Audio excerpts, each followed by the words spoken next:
Hello, I have gathered you here today in my parents' basement bathroom for one reason. Because it's dark. This seems to be a trending theme the past couple of weeks. We had light up, Tron-inspired brittle star, brittle bioluminescence-inspired fashion dress. We had hunt ghost crabs at night, and now we have glow-in-the-dark chemistry. So I needed someplace that was dark, and where better than, again, my parents' basement bathroom, which has no windows.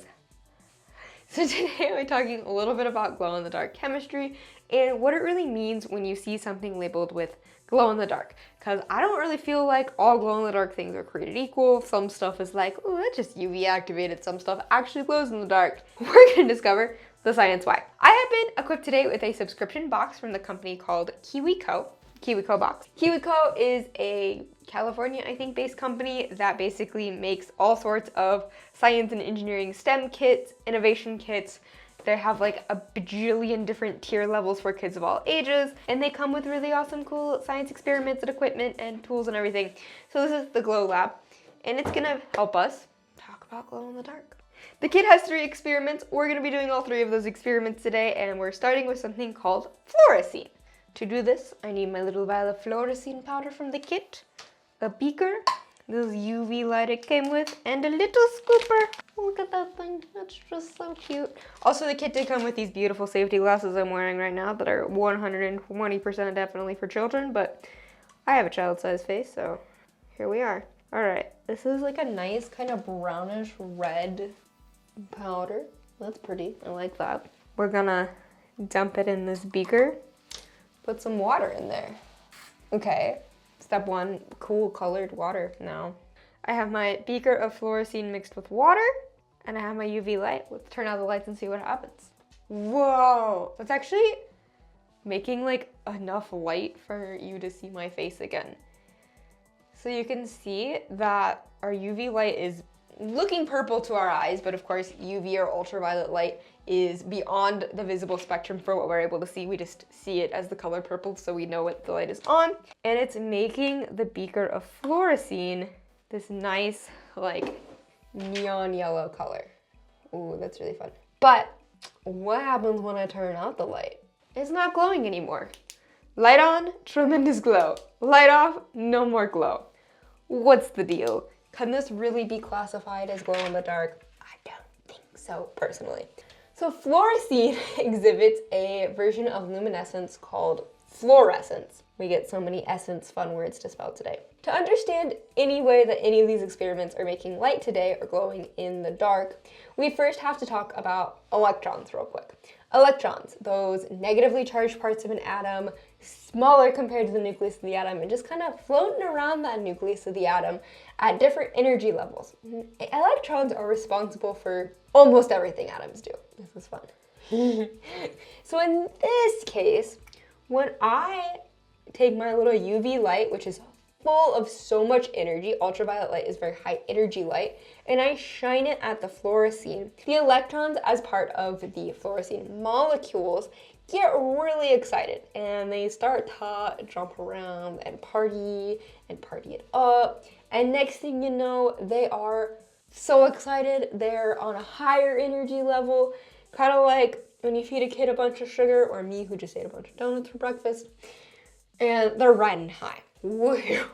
But of course, as all good sugar high must, it's gotta crash. When those electrons go crashing right back down to their normal state without any energy, they release that difference between super, super excited and very low or normal energy as light.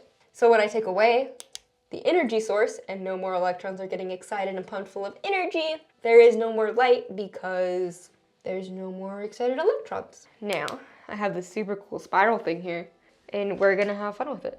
Ooh.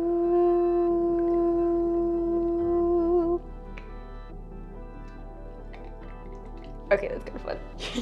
Next experiment.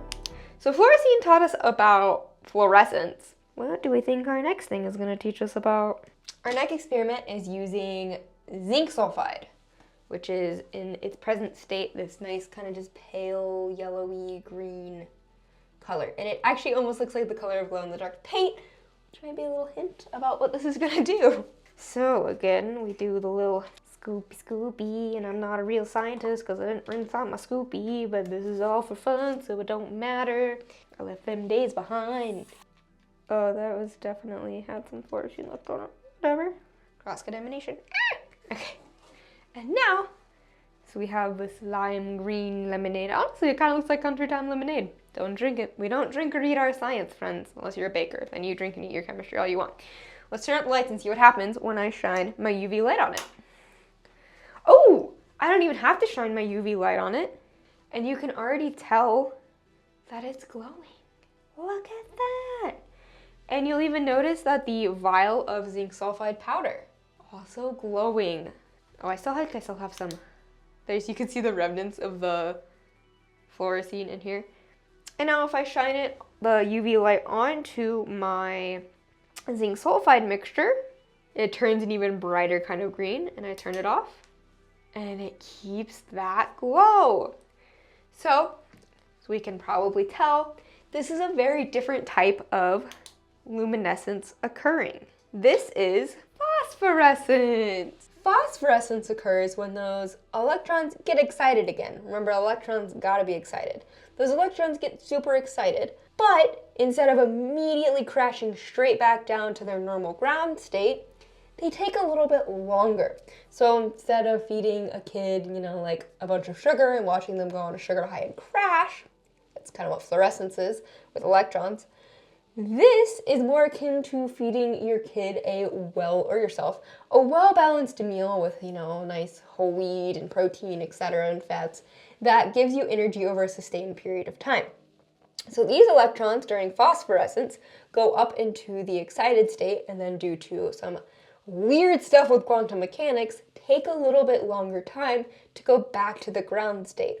And when they finally go from the excited to the ground state, they release light again, but it took a lot longer. So even after the energy has passed, they're still glowing. You'll notice over time that the glow will diminish, and it might need to be recharged. And that's just because enough of those electrons are back in the ground state and they need more energy to get all back excited again. This is the same type of glow-in-the-dark that I said is found in glow-in-the-dark paint, or those like glow stars that you put on your bedroom walls and stuff like that, ceilings. And you may notice that when you first turn out the lights at night for a glow-in-the-dark toy or clothes or something like that, it seems extra bright, and it'll gradually dim over time. And when you turn the lights back on again, it gives the glow-in-the-dark pigments time to recharge and glow more. So, fun phosphorescence. Let's pour some of that down the hatch.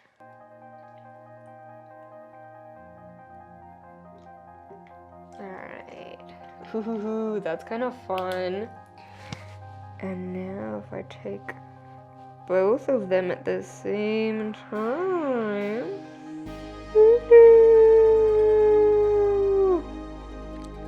So much fun. Glow-in-the-dark stuff is just fun, like as a child, as an adult, it's just fun. Lights. We're back. So we've talked about fluorescence, that really fast sugar high of electrons going woo, crashing back down, releasing light. And then we've talked about phosphorescence, which is a much more stable electrons going yay, and taking a lot longer to return to the ground state. Hence, you don't need a constant energy source. It'll keep giving off light after that. Now let's talk about chemoluminescence. Okay, for this next one, we actually have to do a bit of measuring. So this is chemoluminescence. And chemoluminescence is when the source of the light, or the source of that excited molecule or atom with those excited electrons that create light, are caused by a chemical reaction. So mixing two things together creates an excited molecular atom that will eventually go back down to the ground state and release energy in the form of light.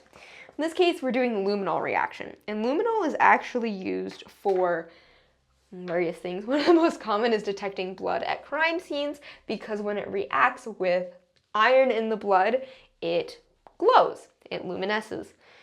Also, for the record, it can luminesce with other things that aren't blood, and it always cracks me up in a crime scene show when they're like, oh, the luminol test was positive for blood. It glowed, and I'm like, other things could have caused that to glow. I like critiquing science in forensic shows because it's funny what they get wrong, and it's fun when they get things right. Okay, Focus, focus, focus. Fill a clean beaker up to the line with 100 milliliters of water. Ace in chemistry 101 right now. And then I need my hydrogen peroxide. And I need 5 milliliters of hydrogen peroxide. Can Brianna get the child safety cap off? Yay! I'm an adult! Anybody allowed playing with pipettes as a child? And you grow up and realize they're not the best scientific tools some days? Or at least disposable pipettes like that aren't. Alright, fill a secondary beaker up to the brim with 100 milliliters of water. Yeah, I'm ace on this team. And add the following 4 chemicals.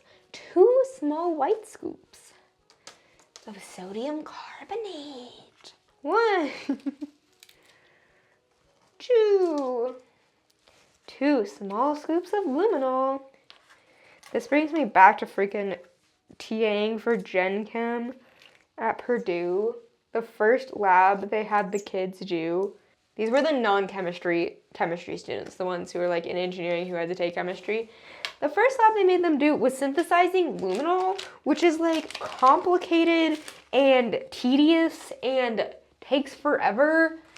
And I'm like, these people aren't even actually chemistry majors. Why are you doing this to them? And like one group's worked and it was like, wow, we just spent 3 hours in here for like this to happen. This is a much easier, this has been way more fun. Also, all the kids would always complain. They'd be like, this smells bad. And I'm like, yeah, because you're supposed to keep it under your fume hood. You geniuses. TAing for the non-chemistry kids was not my favorite thing I ever did. All right, so I added that in, and now I just added in sodium bicarbonate. So we have sodium carbonate and sodium bicarbonate here. And then I will add in 1 little scoop of copper sulfate. I mentioned earlier when they're using a luminol reaction test to test for blood that it's the iron in your blood that causes the reaction to go. So in this case, instead of using iron, we're using copper sulfate. So I need some sort of metal catalyst to help the reaction run. And the copper makes it this nice pretty pale blue color. I'm so glad they provided this nice little piece of paper so I didn't get my surface wet. So my dad can't yell at me for doing science on his nice bathroom countertops. I mean, he raised me this way, so. Like, right before filming this, I just announced to my parents. I was like, I'm going downstairs to the downstairs bathroom to go do science experiments. And they were like, yeah, let's show. All right. So now, let's see the reaction. So we have sodium carbonate, already forgotten, sodium carbonate, sodium bicarbonate, luminol, and copper sulfate on this beaker. And we have diluted hydrogen peroxide in this beaker. We're gonna mix them together in this fun tubey boy here. And we're gonna see what happens. Lights! Oh, now I can't see anything. Oh! Okay, but here's a fun thing. This is already glowing. I don't know if that's supposed to happen, but it is helping me find it in the dark, so I'm a big fan. And it's glowing a different color. Ooh! Can I even see the funnels? How much do we want to bet I'm gonna miss this and pour this stuff out all over the countertop? Ooh! Are we admiring?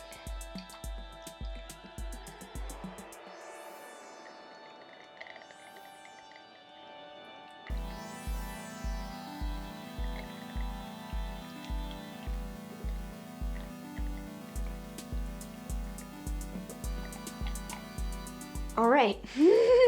That was pretty fun. I enjoyed that. That was also way easier and way more satisfying than when I did it for Gen Chem with the engineers. Woo, boy, that was a rough time. So, that's the end of today's video. I hope you all enjoyed learning a little bit about fluorescence, phosphorescence, and even chemoluminescence, and getting a little bit of an experimentation of like how everything goes. So I feel like the thing that is most common to glow in the dark toys, clothing, objects, those star things, is actually phosphorescence, something that's going to continue to glow even after no more like energy source such as that UV light is being applied to the system. Things that glow underneath a black light are fluorescent. They're UV activated or energy activated, and they need that continuous high energy to continue to excite those electrons and release that light. So, did a little bit of fun chemistry today, and I'm gonna sign off and go clean up the mess I made. So with that, thank you all for watching. Hope you enjoyed this video. Please like it, Please comment down below which one was your favorite experiment. And as always, keep it sciencey!